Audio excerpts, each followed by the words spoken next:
ওইদিকে যদি কেউ আসে, আমি তো বললাম যে যদি তোমাদের অ্যাটাক করার জন্য কেউ আসে, আমি আছি।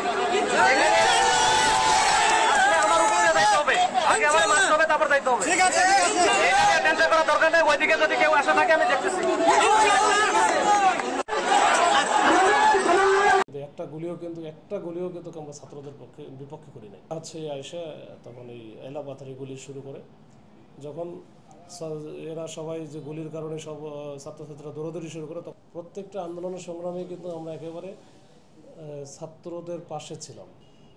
এটা হচ্ছে জুলাইয়ের গতকালকে যেটা ভাইরাল হয়েছে, এটা তো আগস্ট মাসের 4 তারিখে ঘটনা ছিল। তো আমরা কিন্তু জুলাইয়ের একবারে শুরু থেকে যে যে আন্দোলনটা হলো, বিশেষ করে 16 তারিখের পর থেকে আন্দোলন হয়েছে, প্রত্যেকটা আন্দোলনের সংগ্রামে কিন্তু আমরা একেবারে ছাত্রদের পাশে ছিলাম। মানে একেবারে শুরু থেকে ছিলাম। এই প্রত্যেকটা ওরা অনেক আন্দোলন করেছে, আন্দোলন হয়েছে, হাজার হাজার ছেলেপেলে আন্দোলন করছে, কিন্তু ওইরকম পরিস্থিতি তৈরি হতে দেয় নাই বা তারা করেও নাই। তাদের সাথে আমাদের সবসময় এটা ছিল, কোঅর্ডিনেশন ছিল, এবং তাদেরকে আমরা সুযোগও করে দিয়েছি, এবং তারা আন্দোলন করে তারা কিন্তু শান্তিপূর্ণভাবে চলে গেছে। শুধুমাত্র ব্যতিক্রম ঘটেছে ওই যে 4 তারিখে, ওই দিন প্রচুর পরিমাণে লোকজন ছিল, এবং একেবারে পাবনার যে হার্ট মূল যে জায়গাটা, এই যে ওটা বলে জনতার ব্যাংকের মোড়, জেবি মোড় বলে, ওই জায়গা 3 রাস্তার মোড় আর কি, ওইখানে ওই জায়গাটাতে কিন্তু তারা জড়ো হয়েছিল, এবং ওইখানে হাজার হাজার ছেলেপেলে ছিল, ছেলে এবং ছাত্র জনতা সবাই ছিল আর কি, বিভিন্ন বয়সের লোকজন ছিল। তো এইখানে আমরাও চেষ্টা করছিলাম, ওইখানে আওয়ামী লীগের অফিস ছিল পাশে, হামিদ রোডে। তো ওইখানে মাঝামাঝি অবস্থান নিয়েছিলাম, যেন আওয়ামী লীগের অফিস থেকে ওইখানে যেন কেউ না আসে, বা এরাও যেন, মানে দুই পক্ষ যেন কোনোভাবে এক না হয়। তো এই চেষ্টাটা আমাদের সবসময় ছিল। এখানে আমাদের পাশাপাশি বিজিবিও ছিল। তো কিন্তু এটা হয়েছে উল্টা দিক থেকে, ওই যে একটা গলির মতো ছিল ওইখানে, ওই দিক দিয়ে একজন তার 7-8 জন বাহিনী নিয়ে সে সরবরাহ করতো এক সময়। সাইদ সাবেক চেয়ারম্যান ছিল। এই সাইদ তার লোকজন নিয়ে অতর্কিতভাবে এখানে নেমেই যে ওই যে পিস্তল দিয়ে, তারপরে শর্ট গান, বন্দুক দিয়ে একেবারে ঝাঁকের মধ্যে গুলি করে ফেলে। ঝাঁকের মধ্যে গুলি করলে আমরা কিন্তু ঠিক উল্টা দিকে ছিলাম, আমরা তো আসলে ওইদিকে জানতামও না যে ওই দিক থেকে আসতেছে। ওইদিকে আমাদের পাড়ে ছিল, আমাদের একটা টিম ছিল, ওরা ওই যে পাশে থানা ছিল, যখন ওইদিকের সাথে ঝামেলা হয়েছে ওরা মনে করছে যে ওই ভয়ে হয়তো ওরা চলে গেছে ইয়েতে, থানার ভিতরে, তখন ওই জায়গাটা ফাঁকা হয়েছে।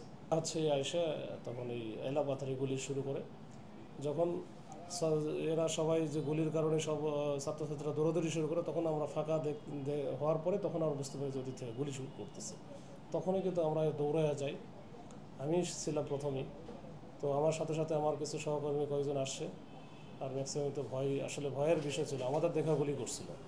তো গুলি করার পরে একটা পর্যায়ে কিন্তু আমরা হচ্ছে মানে আমরা যখন সব ছাত্র সবাই যখন আমাদের পাশে আসলো, এবং আমাদের কাছে প্রথমে অস্ত্র ছিল না আমার সাথে, পরে আমি একজনকে ডেকে নিয়ে এসে তাড়াতাড়ি করে ডাকলাম, ও তখন এসে গুলি করলো। কিন্তু ওই যে সন্ত্রাসী বা যে খুনি, তার দিকে যখন গুলি করলো, তো সেও বোঝে নাই, সে মনে করছে আমি আওয়ামী লীগের বড় নেতা, তো আমার দিকে তো পুলিশ গুলি করবে না।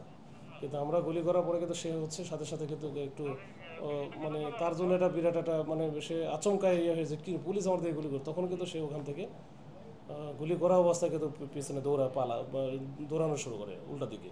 তখনই ছাত্ররা সবাই কিন্তু হচ্ছে তার পিছনে দৌড়ায়, মানে তাকে ধাওয়া দেয়। তো তার ওখানে গাড়ি ওরা পুরাইয়া দেয়, কিন্তু তাকে ধরতে পারে না। আমরাও কয়েক রাউন্ড গুলি করেছি ওখানে। এরপরে ওই দিনে আমাদের সব মিলে প্রায় 60-65 রাউন্ড গুলি হয়েছিল পুলিশের পক্ষ থেকে, কিন্তু একটা গুলিও কিন্তু আমরা ছাত্রদের বিপক্ষে করি নাই। ছাত্রদের বিপক্ষে একটাও করি নাই। কোন দিকে করছে সেটা বুঝতেছে না। তো এটা করার উদ্দেশ্য একটাই ছিল, যেহেতু ছাত্ররা ছিল একেবারে নিরস্ত্র, তারা শান্তিপূর্ণভাবে আন্দোলন করতেছিল। তো তাদের উপরে যারা অন্য আদার সাইডে যারা ছিল, তারা ছিল সশস্ত্র অনেকেই। তো তাদেরকে যদি আমি এক করতে দিতাম, তাহলে এখানে ব্যাপক হতাহত হয়ে যেত। তো আমাদের প্রচেষ্টা ছিল ওইটা, যে কোনোভাবেই যেন এক না হয়, আর তারা যেন এসে এদের হামলা না করতে পারে।